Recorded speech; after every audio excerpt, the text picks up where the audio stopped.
Hello everyone, I'm Steven. Welcome to your practice. What I would like to show right now and do together with you is a short little routine which you can do while you're watching TV or you're just sitting around. It's likely that you'll be on some kind of screen. Is it bad to be on screen? No, but can you get the time can you use that same time to become a little more limber and flexible? Yes, absolutely. So this is a nice little combination. You still get your entertainment, or you might be doing some work, and you'll be gaining some flexibility in the lower body. The first one is really simple. Cross your legs. Let's do right shin in front of left shin, and then try to get the shins parallel to each other and pull the toes a bit up towards the shins and align the feet so that they're more or less under the knees, under the opposite knee. And then lengthen the chest up, keep the spine long, and just walk a little bit forward. Nice, that's it. I'm trying to keep the hips quite heavy. I'm lengthening the spine to the front.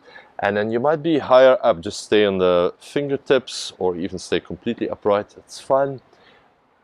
Or if you have a little bit more space, just walk a little bit further, and maybe for some it might be available to lower the elbows down.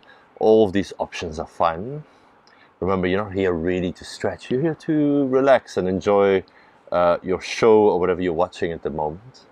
But just take a moment to sink in.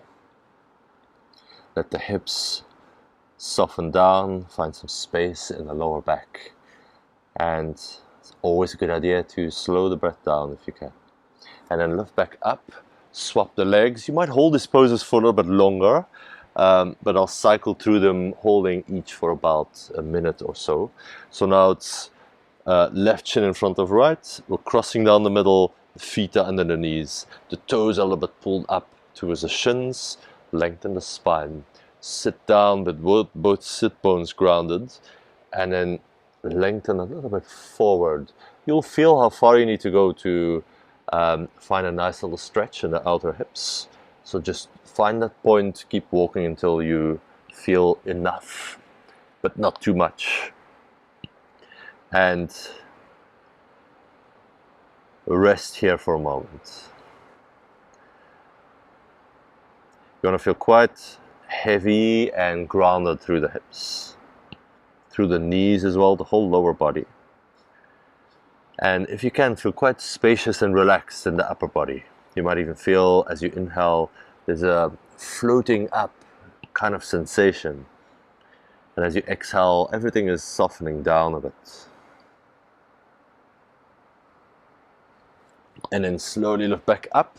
Nice. Now bring the left shin under and bring the right knee on top of the left knee. You can always come forward to stack the knees on top of each other just to set this up, and then sit down in between your feet. This is Gomukhasana.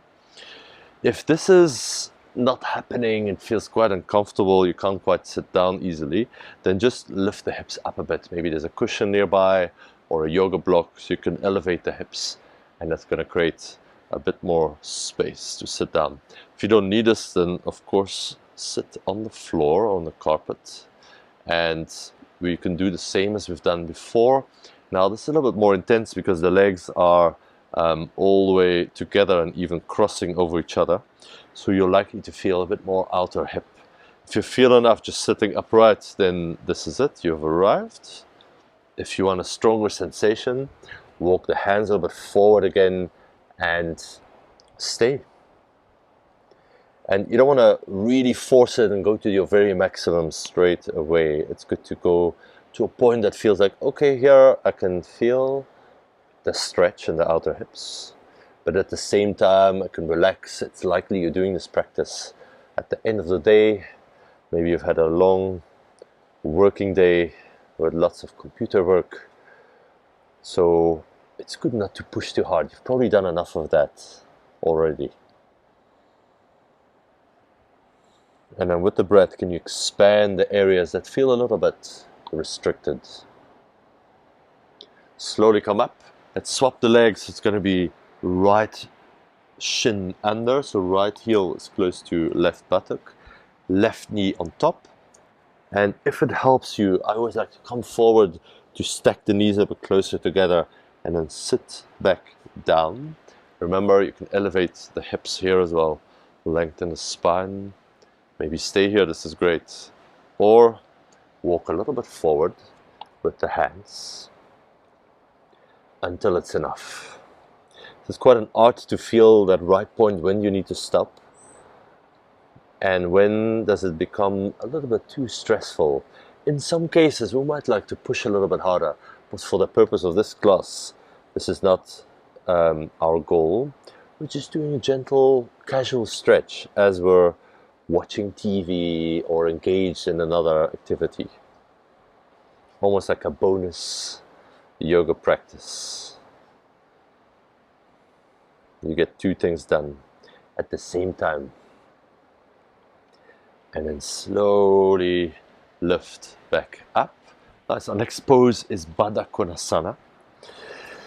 So you're placing the soles of the feet together. If it's hard, you can slide the feet a bit further away from the hips. That might actually be more relaxing. And then you can hold the edges of your feet with your hands if you like. Again, lengthen the spine, fold forward until you stop. And again, just hold here for a little bit. With the arms, you can gently press down on the inner thighs, but it might not be necessary if it's intense enough without additional pressure. Then just stay in this pose as it is. It's also possible to slide the feet a little bit closer. This is going to make it slightly more intense. So just see where you're at and what kind of pose suits your body better. Let the knees feel quite heavy to the outside. And if you want to make it more active, you can slightly squeeze the outer hip muscles, the glutes that help with external rotation of the thighs. One more breath here, and then slowly lift up. Now open the legs wide as you can, and lift the toes up towards the ceiling with your hands pressed behind you, and lift the chest. You can even slide the hips a little bit closer if there's space to do so. Nice. For many of us, this was me for many years, it was quite an achievement just to sit upright and to keep myself from not falling back and rounding my back.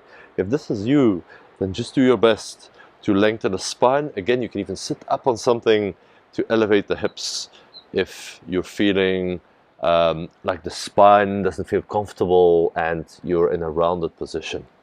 Nice. If you still have some space to hinge the hips forward, then you can walk your hands out in front of you and bring the chest a little bit closer to the ground, to the mat, whatever you're sitting on. And then here is, let's not pull with the hands. You don't need to reach your toes. You don't need to get deeper. You're just in a casual evening stretch, almost like preparing for bed or unwinding after a busy day. Keep the legs slightly active, so I'm grounding the backs of the legs down. You can even engage the quads a bit. And again, like we've done before, keep the upper body quite relaxed. On the inhales, it might even feel like you float up a bit. And on the exhales, let everything soften down.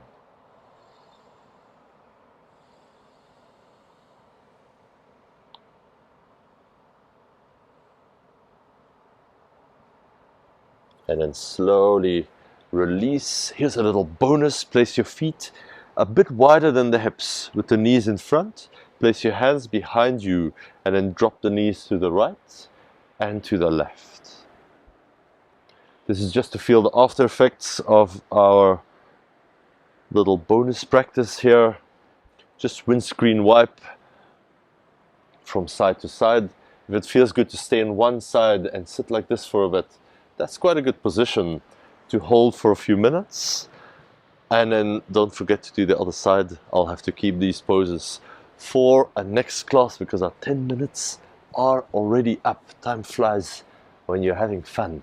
So repeat this often. I hope this feels amazing. Take a couple of minutes, just sit on the floor, do a couple of these hip stretches, And in the meantime, why not watch some TV or listen to a podcast? Do something that is enjoyable. It doesn't mean you have to be lifeless and not moving at the same time. Nice. I hope this was helpful. Come back to your practice soon, and I wish you all the best.